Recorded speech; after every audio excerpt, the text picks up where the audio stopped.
Our first candidate is Jason Wiggin from the lacrosse chapter.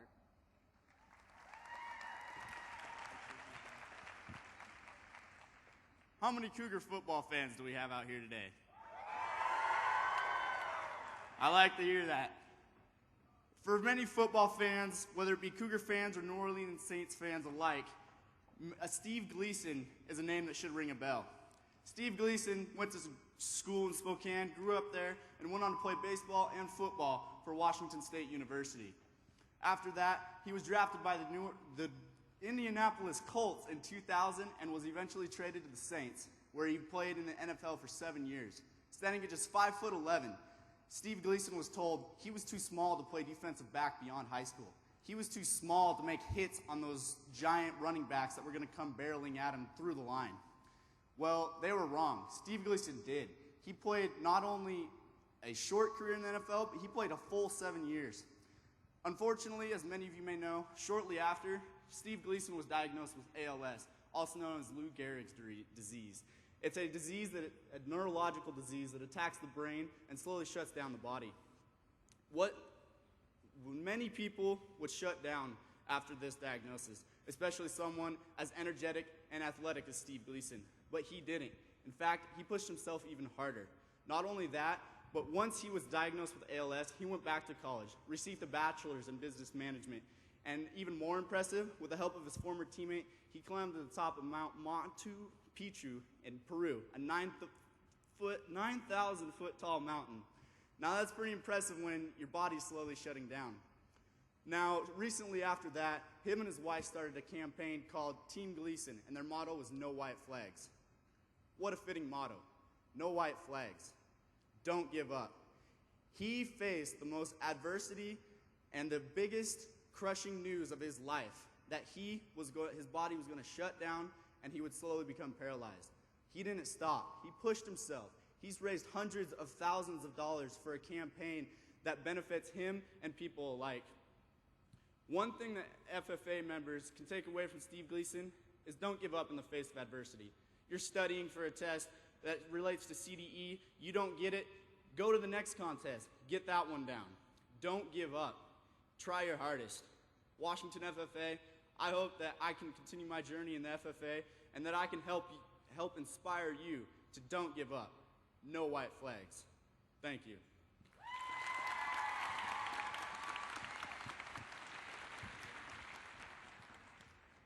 Our next candidate is Julia Spangler from the Wenatchee FFA chapter. One day, you will wake up and you won't have any more time to do the things you've always wanted to do. Do it now. This quote applies to every single one of us, no matter how old we are or what we want for ourselves. 28,835 days. That is the average amount of time a person has. 28,835 days to live this beautiful life we've been given. And when you think about it, it seems like a huge amount of time. But now, I'm gonna really break it down for you. By the time you're 15 years old, you will have already lived 5,475 of your days. But for the remainder of your life, you'll sleep for an average of 8,477 days, and you'll spend 1,635 days eating or preparing food. Hopefully, you'll be spending 3,202 of your days working at a job you truly love, and you'll spend 1,099 days traveling this world. We will spend 2,676 days watching television, 1,671 days shopping or cleaning our homes. We will spend 671 days for bathroom-related activities, and we will care for our loved ones for 564 days. Throughout our lifetime, these things take up an average of 26,095 days, and after all is said and done, we only have about 2,740 days to do things that make our hearts truly happy. 2,740 days, 65,760 hours, 3,945,600 minutes to have as many impacting moments as we can. But what if we've used some of this time up already? How much have we used up worrying or contemplating about something we've always dreamed about. So, I encourage you all to start living your life, blue jacket or not. Give it your all. Washington FFA, my name is Julia Spangler, from Wenatchee, Washington, the apple capital of the world. And this? Well, this is my dream. I am more than ready to dedicate my next 365 days to agriculture, to this amazing organization, and most importantly, in helping all of you in making sure that your 2,740 days count. Thank you.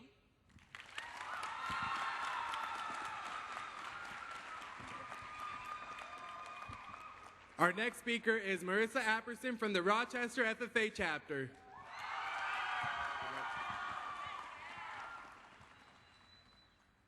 What would you do if you knew you couldn't fail?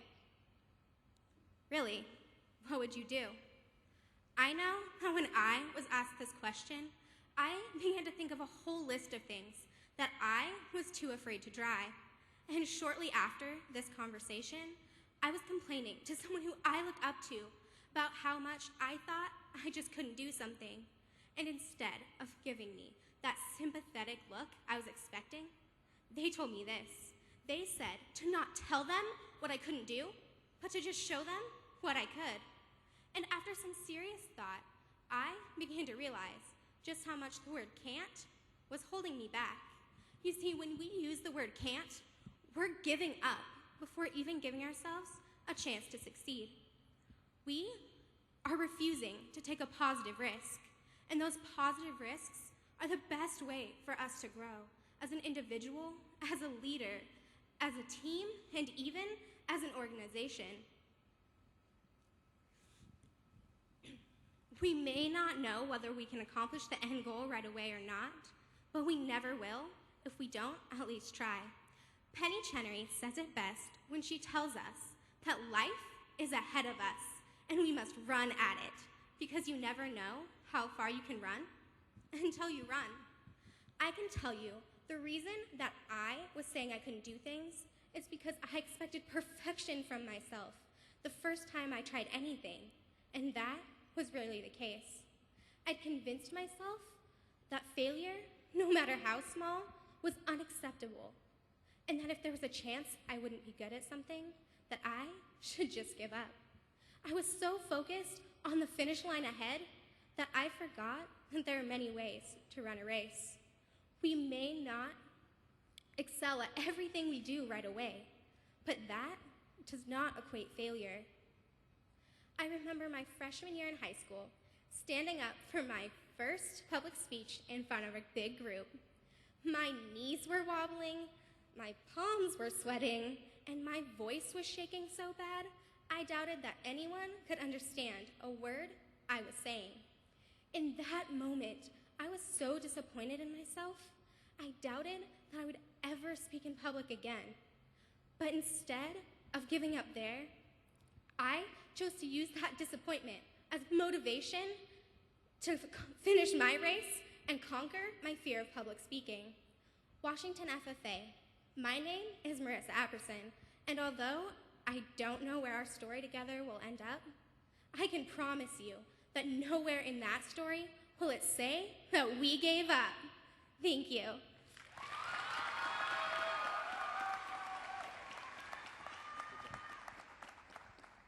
Up next, we have Dallas Tyus from the Tonasket FFA Chapter.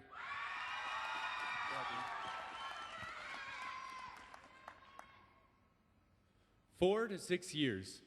This may seem like a short and insignificant amount of time in comparison to the 77 and a half years that an average American lives, but the most impactful 4 to 6 years of my life and many others' lives are the years spent in this national blue corduroy jacket. It's a time for risk and reward, a time to grow in leadership ability and a time to grow as a person. So yes, 4 to 6 years may be a small and insignificant time period, but for myself, as well as many FFA members around the country, this is what shapes us, defines us, and molds us into the people that we will become, making the traits that we gain through this organization some of the most significant traits that will remain with us into our adult lives. This is what leads us down our pathway to success and abundance. There's a quote that states, "When one is grateful, abundance appears and fear disappears." For some, this may seem odd, because as a human being, fear is the natural reaction to the world around us. But have you ever considered what the world around us would be like if we fixed our thoughts on positivity and opportunity rather than obstacles and the possibility of failures? The last 6 years of my life have shown me more about myself than I could have ever learned through any other organization, program, or club throughout my educational career. I have learned to use my strengths and overcome my weaknesses. My time in this jacket has shown me the potential for the agricultural industry and the fondness that I possess for an agriculture-based life. In this jacket, I have conquered my giants in various CDEs and SAEs. I have found my leadership calling in being involved in chapter and district office, and I have tuned into my abundance while experiencing my first state convention 6 years ago. Washington FFA, my name is Dallas Tyus, and I would be honored to serve selflessly as one of your 2015-2016 Washington State FFA officers so that I may have an influence on others as the FFA has me. I want this opportunity so that I may assist every member so that they can tune into their abundance, because awesome is for everyone. Thank you.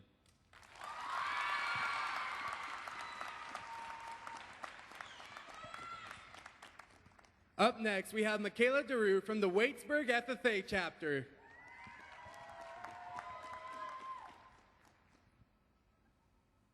They say life is so much sweeter through the telephoto lens of fame. And maybe it is. When we think of fame, we tend to think of celebrities. Some celebrities we may envision are people like Carrie Underwood, the Kardashians, or Channing Tatum. But who we don't think of right off the bat are the celebrities that keep our nation's agricultural industry afloat. For me, when I think of celebrities in my life, I see people such as Tom Vilsack, the Secretary of Agriculture, my advisor, and my father. Truth is, life as an agriculturist is so much sweeter through the window of a tractor. I grew up behind that window, in the field and in the corral working cows. I may be the stereotypical FFA member. Coming from a small town, it's also frequently assumed that everyone in my high school comes from a farming background.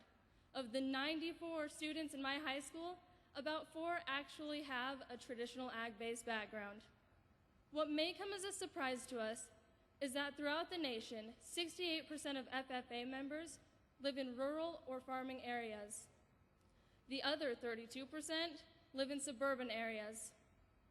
As a matter of fact, these 32% of members advance the diversity of career development events, or CDEs. By having CDEs that interest non-traditional ag-based students, the National FFA organization has been able to welcome a new variety of members and introduce them to agriculture. Being an agriculturist myself, I find it is important to share the various careers in agriculture in order to help create a future for a larger variety of people in the ag industry. Like many 18-year-olds, I have an idea of where I want to go in life. I want to attend Montana State University and major in agriculture business while going through the pre-vet program. After college, I only know the general direction of where I plan to be: agriculture. At this point in our lives, we shouldn't know exactly where we want to be in 10 years from now, but we should have an idea. When I started high school, I thought I either wanted to be a baker or a professional singer. Since joining the National FFA organization, I have participated in many CDEs. Soon after, I was easily convinced that I wanted to stay in a career related to agriculture for the rest of my life. At this point, you may be wondering where you could take your life. I highly encourage all of you to try at least one new CDE next year so you can see how much sweeter life is as an agriculturist. Thank you, Washington State. My name is Michaela De Rue.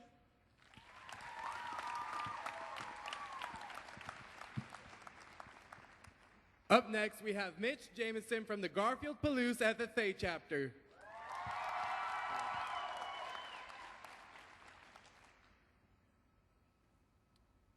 Imagine that this circle of light is your deepest and darkest fear. And just the very thought of stepping into this light makes your palms sweaty and your knees start to shake. And you tell yourself, I do not want to step into this light. I am completely content with where I am at. But then you think on the other hand, am I really going to let the fear of stepping into this light stop me from accomplishing the things that I want? It's time. It's time, Washington, to take that step into the light and accomplish those things in which we have not yet accomplished, even if they may be difficult. I myself have had many things over the past 4 years that have stopped me from easily obtaining the things that I want. This past winter, I had the opportunity to play on a basketball team with some phenomenal athletes. And ever since we were in the 3rd grade, all we'd ever dreamed of doing was winning a state championship. And as our final basketball season came, we were winning our games. We were killing the other teams. And we were becoming optimistic about postseason. We won our first game, then our second, and the trophy felt as if it were within reach. And on that cold February night, we were so eager to play.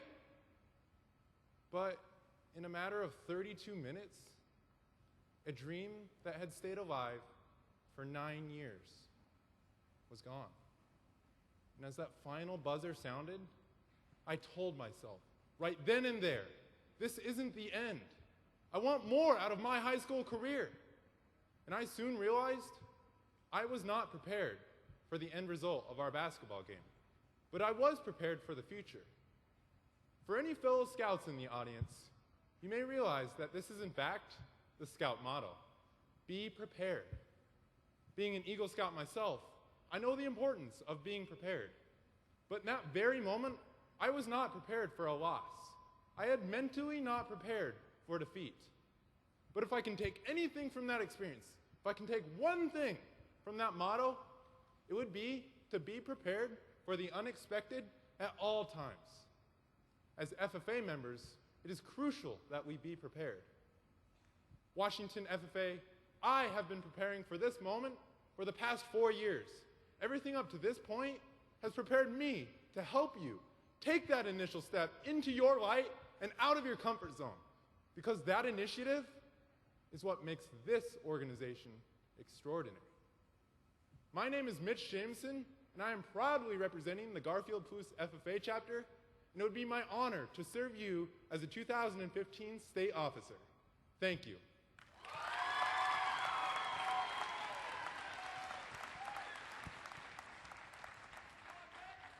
Up next, we have Dan Ling from the Meridian FFA chapter.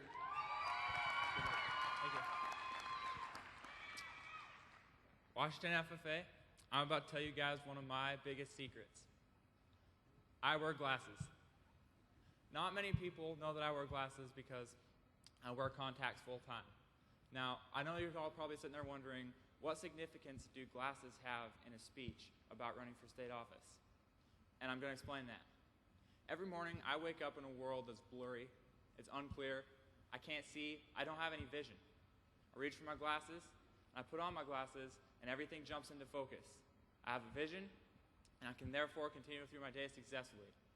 Now, coming into high school, I was kind of like how I am when I wake up in the mornings. Everything was blurry. I didn't have any goals. I struggled with grades. I struggled with stability and making friends. It was very tough. Then I joined FFA, thanks to my wonderful advisor. After joining FFA, I realized that FFA, for me, is a lot like my glasses. I was able to gain a clear vision for what I needed to do to be successful. I was able to set clear goals and see those goals clearly, and I was able to pursue my passions, one of which was to be standing on the stage in 4 years. Now, for all of us, FFA can be a guide-on.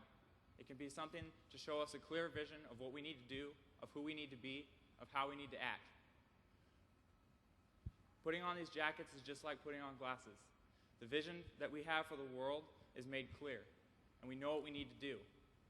Now, obviously, you can't see my contacts in my eyes like you could see my glasses. And at some point, I'll have to take off this jacket, and I won't be able to see that I'm an FFA anymore. But the FFA spirit will be just like my contacts. No one will be able to see it except for me, who knows that it's there. But it will be able to guide me through the rest of my life as it will be able to guide all of us for the rest of our lives. Washington State FFA, my name is Daniel Ling from the Meridian Chapter. Together, let's put on our jackets and see our vision for the future of agricultural education be made clear. Thank you.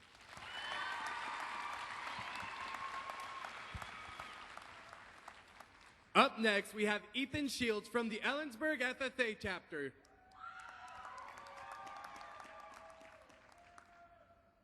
Imagine you, 5 years old, standing tall upon your couch, your fists on your hips, and a blanket tied around your neck like a cape. You bend your knees and leap, and for a moment, you feel as though you could fly. That cape made you feel invincible, like you could do anything. I, like many others, have had this experience. However, as I grew older, I soon lost that feeling. When I was a freshman, I joined FFA for a couple of reasons. One, my family has blue and gold running through our veins. Also, I saw how much fun my brother had competing in CDEs and making new friends. Plus, I had known my advisor since I was young, and I knew how awesome he was. My first experience competing was at a livestock judging competition at the Adams County Fair, where I first put on my brother's FFA jacket, which was 4 sizes too big. My advisor told me I'd grow into it.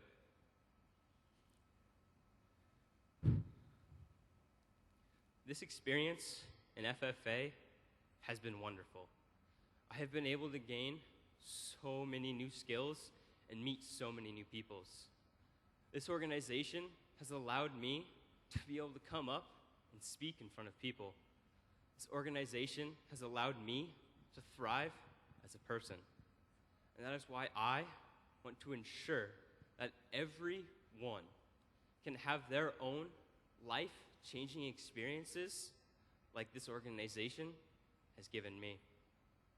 Washington FFA, I stand in front of you today to ask for you to allow me to serve you all by being one of your 2015-2016 state officers. My name is Ethan Shields from a wonderful town in Ellensburg. And so I want to take each and every one of you flying in these blue corduroys and make next year super.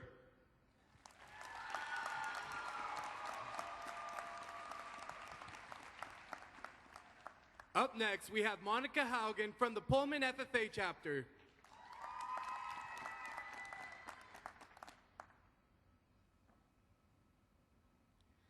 Washington FFA, what are you afraid of? How many of you are scared of public speaking? What about not fitting in? Well, I have to admit something. I am absolutely terrified of spiders. Raise your hand if you're with me. Last summer, I went to Haiti with 7 other FFA members from across the country. We built homes and spent time with orphans. Everything about Haiti captured my heart. Well, except one thing. Yep, you guessed it, spiders. So, we're building safety homes in a community called Camp Pere. I'm helping Scott, an FFA alumnus, and Roland, a native Haitian, to straighten out a bent piece of scaffolding. We're pushing and pulling when, spider! Everyone stops and stares at me. Well, like I mentioned earlier, I absolutely do not do spiders. And this isn't any regular spider. It's about the size of a baseball, and it is hairy and disgusting. By now, the spider has crawled onto Scott's knee. Casually, Roland bends over, picks up the spider, and tosses it out of the safety home. And then he laughs. I am shocked, like What? How can someone do that? Well, it's actually pretty simple. He's just not scared of spiders. But he is afraid of heights, and admits it. No matter how brave you are, it is okay to admit that you have fears. It's a part of life. Now, despite the spiders in Haiti, my passion for Haiti means way more to me than my fear of spiders. John Bon Jovi once said, "Nothing is as important as passion." No matter what you want to do with your life, be passionate. One of my favorite things about FFA is that its members often find their passion through it. And I'll tell you a secret. Many people don't ever realize that their passions can overrule their fears. And if you allow your passion to guide you, you can accomplish anything. So go find your passion, whatever that may be. My name is Monica Haugen, proudly representing the Pullman FFA chapter from District 6, and WAFA, you are my passion.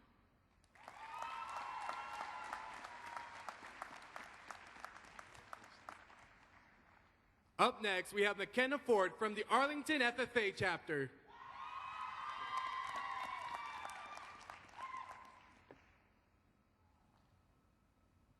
Okay, Wafa, how many of you have seen the movie Pitch Perfect? Now, how many of you love Fat Amy? I like to think of myself as the FFA version of Fat Amy. But unlike her, I can't sing, I can't modern dance, olden dance, and definitely not mermaid dancing. But as the FFA Fat Amy, I'm able to run meetings, put my officials on in less than 5 minutes with proper motivation, and most importantly, I can bust some pretty sweet dance moves like showing the beef cow. But also, while watching Pitch Perfect, I noticed some great things about Fat Amy, like her loyalty and support to the Barden Bellas. And immediately when I saw that, I knew I wanted to reciprocate that in my life. More than FFA, but FFA is the main part of my life, so. Throughout my year as chapter president for Arlington and also District 1 president, I've had the pleasure of meeting a lot of you beautiful people and making new friends with you, as well as supporting you in whatever you do. My voice is hoarse. My throat is killing me because the past 2 nights I've been cheering on all of you in your success. But even if you fall, I want to be there to pick you up, like when the Barden Bellas picked up Fat Amy when she got taken out by a flying burrito. With your successes and failures, I get goosebumps. I know it sounds crazy. How can I get goosebumps if you fail? There is no such thing as a true failure, but learning opportunities which FFA members exceed at. And throughout this year, when I saw Michaela Rice of my Arlington FFA chapter scream at me, point of order in parley practice, and her eyes light up, or when Jessica Vasquez of the District 4 officer team opened up to me at DOT, the alumni always being super caring towards us whenever they want, or us breaking out in song last night when we wanted to have a random dance party, and agriculture's open arms and embracing diversity and others. These all give me goosebumps in life, and I want to be your supporter. Fat Amy wasn't the lead role, but she was a well-loved supporter. FFA, I, McKenna Ford, want to be your Fat Amy. So WAFA, I can believe it that I want to serve you this year as a 2015-2016 state officer. Thank you.